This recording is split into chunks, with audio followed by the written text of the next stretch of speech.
Ahojte. Víza si už videl? Čo je? To není Svízo, nie. Toto. Je mal webku, ale kokot. Neverím vám, čo vy ste dementi. Zase uverím nejaké pičovenia vtedy, že Maťovi odebal žralok nohu.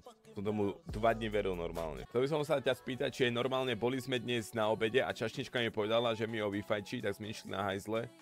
A tam mi ho fajčila a teraz mi volala, že je tehotná. Dneska máš meniny? Dneska sa oslavuje oný?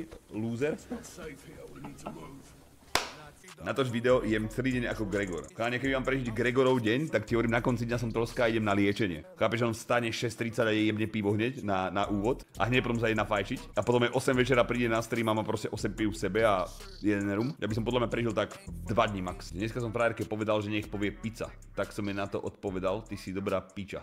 Rest nevím, čo si to vychoval, ale včera jeden 15-ročný chalanko normálne bez drzosti došiel v autobuse, že nech ho pustím si sadnout, že mi vyparkuje bradu za osánky. Našťastie tam bola moja mama, čo ho uskrtila a potom došiel autobusár, toho som uskrtil ja, nakoniec som aj autobus karoval. Písal mi môj 8-ročný bratranie, že ťa zajebal na Fortnite, mal by sa hambiť chodiť do osobitnej a má pak na hlavu. Starej foto má beef s Čekým?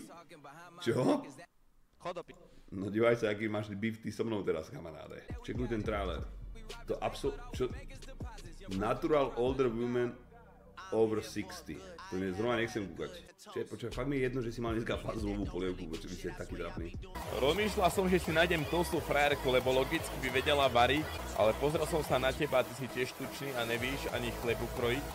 Včera Žolík išiel hrať breakfast s chatom, keď mal najviac ľudí na streame a bol sám na mape. To je taký debil. Keď ako Olin fotil tú prdel v kúpeľni, tak sa rozhodol, že nafotí vianočný kalendár a podľa mňa, že by si sa nepridal, bol by si len polonahý, len si zožený kostým Santa Clausa, za fotky nechcem nič, len na oplátku by si to mohol odpromovať na streame, dal by som ti 2-3 kalendáre zadarmo. Určite spravím, ty si totálny kokot, jak to vôbec taká píčovina napadne v tej kuracej jeblej hlave, tupej, debilnej.